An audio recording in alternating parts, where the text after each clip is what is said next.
बिस्मिल्लाहिर्रहमानिर्रहीम। मैं हूं मोहम्मद आसिफ चौधरी और अगेन हम फाइनेंशियल मैनेजमेंट के चैप्टर 5 पे बात कर रहे थे। पार्ट 1 के बाद हम अब इसके पार्ट 2 में आते हैं, determining the portfolio of expected return.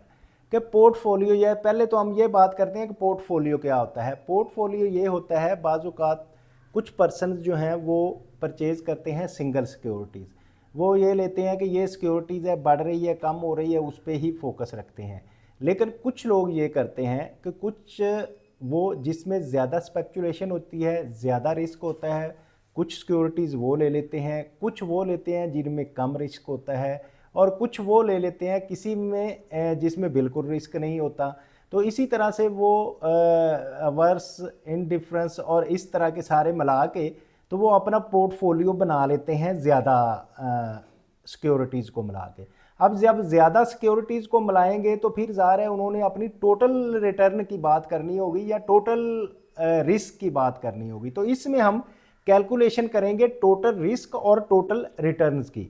तो यकीनन ये पार्ट जो है फाइनेंशियल मैनेजमेंट का थोड़ा डिफ़िकल्ट है, स्पेशली उन स्टूडेंट्स के लिए जिनका स्टैटिस्टिक्स और मैथमेटिक्स बैकग्राउंड नहीं है, क्योंकि इसमें फार्मूलाज हैं, उनकी कैलकुलेशंस हैं और टिपिकल हैं थोड़े से, तो ये थोड़ा मुश्किल फील कर रहे होंगे। लेकिन अगर कोई प्रॉब्लम आ रही हो तो आप कमेंट बॉक्स में कमेंट करें, हम उसका आपको रिप्लाई करेंगे और बताएंगे कि ये क्या, किस तरह से आप इसको सॉल्व कर रहे हैं।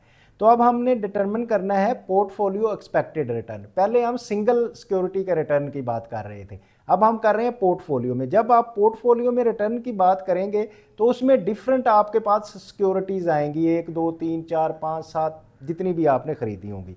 तो इसकी अगर मैं आपको बताऊं कि क्या है, आरपी है is the expected return for the portfolio, यानी कि पहले आर सिंपल था तो अब पोर्टफोलियो पी साथ लगा कि ये रिटर्न है पोर्टफोलियो जो आपका है उसके रिलेटेड है। W J is the weighted investment portion for jth asset in the portfolio. तो जो डब्ल्यू जो है ये वेटेड एवरेज है जेथ एसेट्स जो आपने खरीदे हैं इन द पोर्टफोलियो, और R is the expected return of the jth asset, यानी कि जितने भी एसेट्स हैं वो डब्ल्यू जो है इसका वेटेड एवरेज हो गया, टोटल इकट्ठे करके उनकी वेटेड एवरेज निकाल ली, और आर जो है ये सब का एक्सपेक्टेड रिटर्न निकाल लिया आपने जेथ एसेट्स का। M is the total number of asset in the portfolio, और आपके पास जितने नंबर हैं पोर्टफोलियो में, जितनी सिक्योरिटीज़ हैं, जितने लोगों के आपने जितनी कंपनीज़ की आपने सिक्योरिटी खरीदी हैं वो इसमें नंबर आ जाएगा इसमें। तो अब हम डिटरमिन करना है स्टैंडर्ड डिविएशन। पहले तो स्टैंडर्ड डिविएशन के लिए ये करेंगे, एम उसका नंबर होगा, जे 1 से इसको हम सम करेंगे, सम करने के बाद डब्ल्यू जे और डब्ल्यू के, और इस तरह से ये जे के आ जाएगा standard deviation. W J is the weighted investment proportion, weighted investment proportion है जेथ एसेट्स का in the portfolio, and W K is the weighted investment portion for the kth asset, ये जेथ एसेट है, ये kth asset है for the portfolio, and sigma J K is the covariance between the return of jth and kth asset of the portfolio. तो ये इसको थोड़ा सा आपने याद करना है, और इसको किस तरह से कैलकुलेशन, तो खैर मैंने बताया कि फाइनेंशियल कैलकुलेटर भी आपको हेल्पफुल होगा, स्प्रेडशीट भी हेल्पफुल होगी, और मैनुअल भी आप कर सकते हैं जब निकालेंगे आप। तो इसमें अगर जो slide 26 to 28 and 31 through 34 assumes that the student has read appendix A in the chapter 5, तो आपने ये करना है कि आपने अपेंडिक्स ए जो है बुक में वो आपने उसको ज़रूर रीड करना है, उसको करना है ताकि आपको इसकी समझ अच्छी तरह से आ जाए। अब what is the covariance, covariance की अब हम बात करेंगे तो वो क्या होगा, जे के और इसके ये इसका फार्मूला है। इस फार्मूले में अगर हम इसकी बात करें, is the standard deviation, standard deviation का क्योंकि फार्मूला है स्टैंडर्ड डेविएशन जे के, और standard deviation J standard deviation K और आर जे के है। तो is the standard deviation of jth assets in the portfolio, और इसी तरह standard deviation of the kth assets in the portfolio, और R is the correlation coefficient between the jth and ith asset of the portfolio. इसको करेंगे correlation coefficient की अगर हम बात करें, standardise statistical measure of linear relationship between two variables it range is from to variable की किस तरह से करते हैं, ये -1 से +1 तक की जाती है।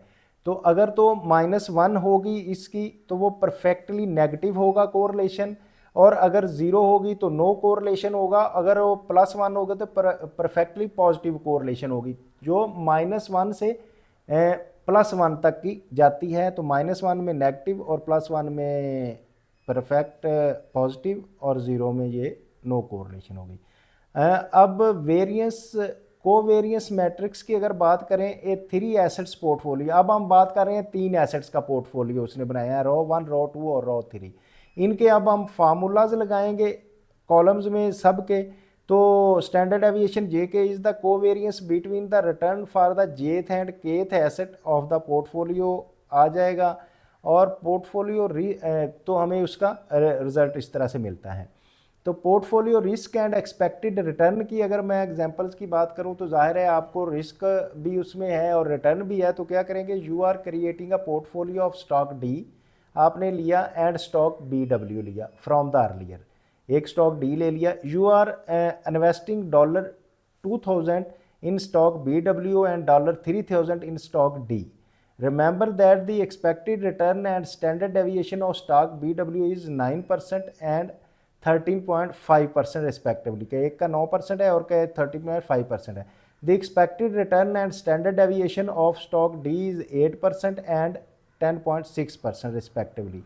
The correlation coefficient between BW and D is 0.75, यानी कि इनमें पॉजिटिव है लेकिन 7.5 का कोरिलेशन है। What is the expected return और standard deviation of the portfolio, तो हम इसका निकालेंगे एक्सपेक्टेड रिटर्न क्या होगा, determining of the portfolio expected return. अब हम फार्मूला के मुताबिक इसका डब्ल्यू का देखेंगे, फिर डब्ल्यू डी का देखेंगे जो नया आया है, तो आर, इसको निकालने के बाद हमारे पास जो रिटर्न आएगा, पोर्टफोलियो का रिटर्न आएगा वो 8.4% आएगा टोटल। ये कैलकुलेशन जो है वो ज़ाहिर सामने कर रहे होते तो हम पूरी कैलकुलेशन करते, लेकिन आप इसको देख के अब करेंगे। तो अब जब हमने डिटरमिन करनी है portfolio standard deviation, 2 assets portfolio की बात होगी तो रो 1 रो 2 2 एसेट्स की बात हो जाएगी। इसमें इसी तरह हम फार्मूला लगाएंगे और the represent the variance covariance matrix for 2 assets portfolio करेंगे। तो इसको जब हम करेंगे तो हमारा 2 एसेट्स के पोर्टफोलियो का भी रिजल्ट हम इस तरह से निकाल के उसका स्टैंडर्ड डेविएशन निकालेंगे, और a weighted average individual standard deviation is incorrect.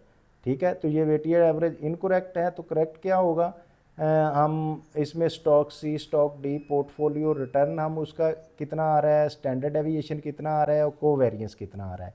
The portfolio has the lowest coefficient of variance due to diversification, diversify है क्योंकि आपका इसलिए इसमें आ रहा है। अब diversification and the correlation coefficient की बात करें तो हमारी सिक्योरिटी ईज जो है उसको टाइम पीरियड के हिसाब से हम इन्वेस्टमेंट का रिटर्न देखें तो वो काफ़ी बढ़ रहा है और कम भी ज़्यादा हो रहा है, बढ़ भी ज़्यादा रहा है, कम भी ज़्यादा हो रहा है, ज़्यादा बढ़ रहा है। इसी तरह अगर हम सिक्योरिटी एफ़ की करें बात तो वो यकदम पहले नीचे गिर गया, फिर ऊपर चला गया, फिर नीचे और फिर नीचे जा रहा है, बराबर ही रहा तकरीबन। लेकिन इसमें यह हुआ कि ज़्यादा ऊपर नीचे बढ़ता, ऊपर बढ़ गया। अब अगर हम सिक्योरिटी कम्बिनेशन करें दोनों ई एफ का तो हमें फिर जो पोर्टफोलियो में जो है ना ओवरऑल टोटल कुछ ना कुछ ये फ़ायदा हो गया इतने से इतने तक। ठीक है, लेकिन अगर अकेली होती है सिक्योरिटी एफ हमारे पास होती तो मे बी हम लॉस में होते, सिक्योरिटी ए अकेली होती तो ज़्यादा फ़ायदे में होते। तो इस तरह से पोर्टफोलियो का फ़ायदा होता है कि आप जो है ना बिल्कुल लॉस से भी बच जाते हैं। Combining security that are not perfectly positive correlated reduce the risk. अब हम टोटल रिस्क की बात करें तो हमारे पास एक तो सिस्टमेटिक रिस्क है, एक अनसिस्टमेटिक रिस्क है। हमने जो बात किया था एक अवॉइडेबल रिस्क है, एक अनअवॉइडेबल रिस्क है। अवॉइडेबल रिस्क वो है जिसको आप अवॉइड कर सकते हैं, उससे बच सकते हैं। जैसे कि आपके अगर सपोज चोरी हो रही है तो आप उसमें सिक्योरिटी कर लेंगे तो वो चोरी होना बंद हो जाएगी। लेकिन ऐसी है कि पॉलिटिकल इंस्टेबिलिटी आई और उसकी वजह से आपका कोई रिस्क में नुकसान हो गया तो उसको तो आप नहीं ना कम कर सकते, वो तो मतलब ओवरऑल सिनेरियो में हुआ है, एनवायरनमेंट में हुआ है। तो इसलिए जो एक कुछ अवॉइडेबल हैं और कुछ अनअवॉइडेबल रिस्क होते हैं। टोटल रिस्क किसका है, systematic risk plus unsystematic risk होता है। सिस्टमेटिक रिस्क की अगर बात करें हम, is the variability of the return on stock और portfolio associated with change in the return on the market as a whole. तो जो सिस्टमेटिक रिस्क होता है वो ऐसा रिस्क होता है जिसमें पूरी मार्केट में वो जो चेंजेस आ रही होती हैं, ठीक है। Variability are return on the stock on portfolio associated with the change in the return on the whole market, यानी कि मार्केट में एज ए होल आ रही है चेंजेस इसमें। तो जो अनसिस्टमेटिक रिस्क है is the variability of the return on the stock और portfolio not explained by the general market movement, it is advisable, it is avoidable through the diversification. कि अगर पूरी मार्केट में नहीं है चेंज, तो पूरी मार्केट का सारा स्टॉक ऊपर नीचे नहीं एज ए होल हो रहा, तो आप डाइवर्सिफाई कर सकते हैं। आपके पास जिस कंपनी के शेयर हैं उसमें आप देख रहे हैं कि कोई प्रॉब्लम आ रही है, उसके कुछ फाइनेंशियल्स अच्छे नहीं आ रहे, तो ऐसे में आप डाइवर्सिफाई करके किसी दूसरी में जा सकते हैं। तो इस तरह आपको जो है अनसिस्टमेटिक रिस्क में जा सकते हैं। अब टोटल रिस्क जो है और systematic risk plus unsystematic risk की अगर हम बात करें तो standard deviation of proportional returns और number of securities in the threshold में बात करेंगे हम। Factors such as changing in the nation's economy, अगर तो पूरी नेशंस की इकोनॉमी में आ रही है तो वो भी फैक्टर है एक। Tax reforms by the Congress are the changes in the world situation, अगर टैक्स रिफॉर्म्स में आ रही है या टोटल चेंजेस आ रही है इसमें, तो क्या होगा, एक ये है सिस्टमेटिक रिस्क है, ठीक है, एक जो है अनसिस्टमेटिक रिस्क है। अब अनसिस्टमेटिक रिस्क जो है उसको तो हम कम कर सकते हैं, लेकिन सिस्टमेटिक रिस्क जो है उसको आप कम नहीं कर सकते, वो तो स्टेट चलेगा, उसने चलना ही है क्योंकि वो पूरी इकोनॉमी के हिसाब से चल रहा है, ठीक है। तो इसी तरह हम ये बात करें अनसिस्टमेटिक रिस्क और सिस्टमेटिक रिस्क की के factor unique for the particular company or industry, for example the death of a key executives or a loss government defence contract हो गया है।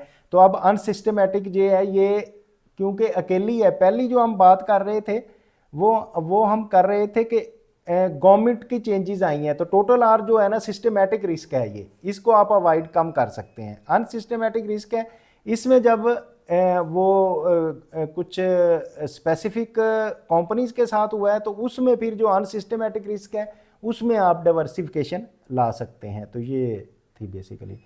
अब बहुत important capital asset pricing model, ये बहुत अहम है और इससे बढ़िया आप इन्वेस्टमेंट में रिस्क पे काबू पाने पे मदद ले सकते हैं। तो कैपिटल एसेट प्राइसिंग मॉडल है क्या? कैपम is the model that describes the relationship between the risk and expected required return. तो ये कैपम मॉडल जो है वो रिस्क और एक्सपेक्टेड रिटर्न के दरमियान रिलेशनशिप लाता है। In this model A securities expected require जो सिक्योरिटी है return is the risk free rate plus the premium based on the systematic risk of the securities. जो ये बताता है कि एक तो रिस्क फ्री आपके पास कुछ रिटर्न है, ठीक है, प्लस एक प्रीमियम है उसके ऊपर जो कि सिस्टमेटिक रिस्क की वजह से सिक्योरिटीज़ में होता है। तो ये कैपम मॉडल जो है इसकी अजम्पशंस क्या हम करते हैं, कैपम मॉडल में हमें अज्यूम ये करना है कि capital market the capital markets are efficient, कि फुली एफिशिएंट हैं, अवेयर हैं, हर चीज़ का पता है कैपिटल मार्केट में, उसमें प्रॉब्लम नहीं है। फिर homogeneous investors expectation over the given period, तो जो इन्वेस्टर्स गिवन पीरियड के लिए जो इन्वेस्टमेंट कर रहे हैं तो उसकी भी होमोजीनियस एक्सपेक्टेशन होती हैं। Risk free asset return is certain usually short to investment intermediate term treasuries as a proxy. तो ये जो शॉर्ट टर्म रिटर्न है वो रिस्क फ्री होते हैं। Market portfolio contain only a systematic risk, तो उसमें सिस्टमेटिक रिस्क है, सिर्फ अनसिस्टमेटिक रिस्क नहीं है। Use S&P 500 index for a similar proxy. तो ये इसकी अजम्पशन है। हम अज्यूम करने के बाद जब हम करते हैं तो ये हमारे पास ग्राफिक रिप्रेजेंट आती है, representation that excess return on stock आ रहा है, excess return on market portfolio आ रहा है, करेक्टरिस्टिक्स लाइन आपके पास आ रही है, बीटा लाइन है और राइज और रन है। तो आपका ये ग्राफ ये शो कर रहा है कि आपको कभी ऊपर नीचे जाके तो क्या है, narrow spread is a higher correlation. तो नैरो स्प्रेड है लेकिन हायर कोरिलेशन इनमें अच्छी है। तो अब ये करेक्टरिस्टिक्स लाइन और इसकी बता रही है कि कोरिलेशन अच्छी है। अब अगर हम कैलकुलेट करें बीटा ऑन योर कैलकुलेटर, तो आप पहले तो टाइम होगा प्रेजेंट डिविडेंड क्या है, मार्केट क्या है और स्टॉक्स की क्या पोजीशन है। The market and the market stock returns are excess returns and have a riskless rate already subtracted. तो ये आपका आपकी स्टॉक और मार्केट के साथ वैल्यूज़ आ रही हैं। तो कैलकुलेटिंग बीटा में on your calculator assumes that the previous continuous distribution problems represent the excess return of the market portfolio. If may still in your calculator data worksheet second data enter the excess market return as x observation of the 9.6 15 ये सारी observation enter करेंगे, enter excess return y observation. तो then let's examine and gain the statistical result, press second on the state line, the market expected return and standard deviation is 9% and 13.32%। तो अब market का expected return जो है standard deviation 9% और 13.3% आया है। Your stock expected return and standard deviation 6.8 and 8.76। जो ये कैलकुलेशन है, जब आप कैलकुलेशन करेंगे तो रिग्रेशन इक्वेशन ना आप जब लगाएंगे तो y की जो वैल्यू है 10 आवर करेक्टरिस्टिक्स लाइन जो है ये आ जाएगी। इसमें is indicates that the stock has a beta of 0.595। What is beta? Beta जो है वो एक इंडेक्स है ऑफ सिस्टमेटिक रिस्क का, जो आपको सिस्टमेटिक रिस्क के बारे में बताता है। It measures the sensitivity of stock return, stock के रिटर्न्स की सेंसिटिविटी बताता है to change in the return on the market portfolio में के बारे में। The beta for the portfolio is simply a weighted average of the individual stock beta in the portfolio. तो अब इसकी हम characteristics line and different betas की अगर हम बात करें, each characteristic line has a different slopes. तो अब सब की स्लोप्स जो हैं ये देखें आप, हर करेक्टरिस्टिक्स लाइन की जो डिफरेंट स्लोप्स हैं। तो excess return on market portfolio और एक्सेस रिटर्न ऑन स्टॉक है। तो अगर बीटा ग्रेटर देन है तो ये एग्रेसिव है, बीटा ग्रेटर देन 1 जो अग्रेसिव होगा, बीटा इक्वल टू 1 जो होगा वो एक्चुअल बीटा है, और बीटा लेस देन 1 है डिफेंसिव है।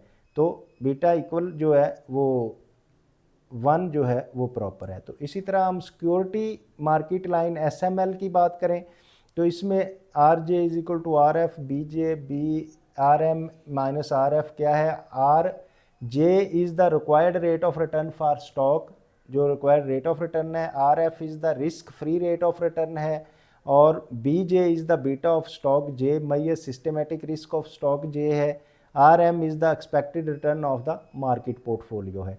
तो ये सारी कैलकुलेशन की फिगर्स को जब हम कैलकुलेट करेंगे तो हमारे पास आ जाएगा कि हमारा रिस्क फ्री रिटर्न कितना कहाँ तक है और रिस्क प्रीमियम कितने तक है। ठीक है, तो इससे आप कैलकुलेशन करके अपनी इन्वेस्टमेंट जो है उसके मुताबिक सिक्योर कर सकते हैं। रिक्वायर्ड रिटर्न और सिस्टमेटिक रिस्क की इसमें बात हुई है। अब हम सिक्योरिटी मार्केट लाइन के लिए करें तो obtaining betas can be use as historical data. तो इसके लिए हिस्टोरिकल डाटा हमें यूज़ करना पड़ेगा। If past best represent the expectation of the future, के अगर पास्ट की जो फ्यूचर में एक्सपेक्टेशन ठीक रही हैं और पिछली डाटा की मदद से हम कर सकते हैं तो इसको यूज़ करेंगे। Can also utilise the service like a value line, Ibbotson associate etcetera. Adjusted beta जो है, beta have tendency to revert to the mean of 1.0, can utilise the combination of recent beta and means 2.22। ये हम equations में जब हम करेंगे तो 1.85 से एस्टिमेट्स जो हमारे आ जाएंगे। तो इसमें हम जब डिटर्मिनेशन करेंगे of required rate of return की, तो इसमें Lisa Miller at Basker's wonder is attempted to determine that rate of return acquired by their stock investors. Lisa is using 6% return है फ्यूचर में, and a long term market expected rate of return है 10%. A stock analyst following the firm has calculated that firm beta is 1.2. What is required rate of return on the stock of baskets wonder का अगर हम निकालेंगे तो ये हमारे पास निकल आएगा। तो इस फार्मूला में जब हम वैल्यूज़ पुट करेंगे तो ये 10.83% आएगा।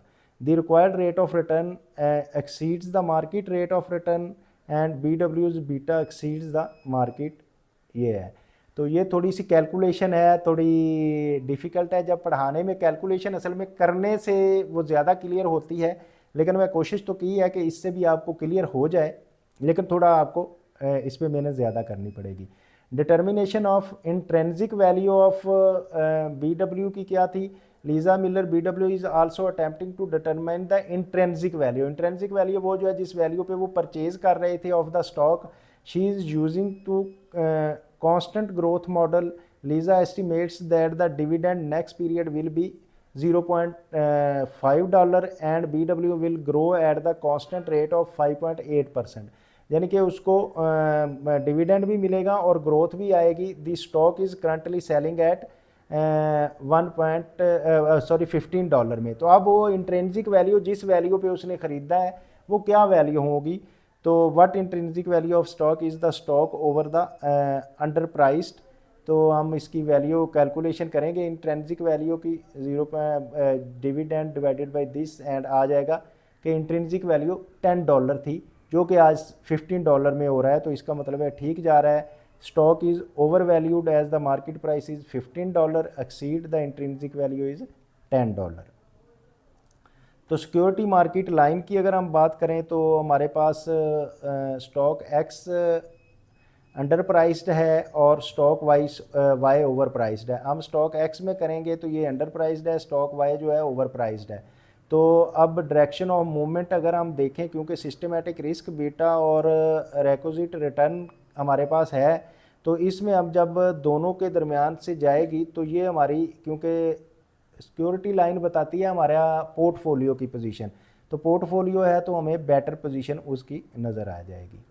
तो अगर हमने डिटर्मिनेट करनी हो required rate of return, small firm expect price divided by earning affect January affect, these anomalies have been presented of the serious challenges to the CAPM theory. ये थी आज तक की हमारी चैप्टर नंबर 5 फाइनेंशियल मैनेजमेंट, जिसमें हमने risk and return की बात की। रिस्क की हमने ये बात की कि रिस्क को हम मिनिमाइज़ कैसे कर सकते हैं, कौन से हैं सिस्टमेटिक हैं, अनसिस्टमेटिक हैं, और रिटर्न्स हमारा किस तरह से है। इंडिविजुअल अगर हमारे पास सिक्योरिटीज़ हैं उसमें क्या रिटर्न है, और हमारे पास अगर सिक्योरिटीज़ हैं पोर्टफोलियोज़ में हैं तो उसमें रिटर्न हम कैसे कैलकुलेट कर सकते हैं। तो ये सारी चीज़ें मैंने कोशिश की है डिस्कस करने की। उम्मीद है आप समझ गए होंगे इसको अच्छी तरह। अगर आप चाहते हैं कि बाकी भी इसको समझें तो आप लाइक करें, शेयर करें, सब्सक्राइब करें, और अगर कोई प्रॉब्लम आ रही है कमेंट बॉक्स में कमेंट करें। Thank you very much.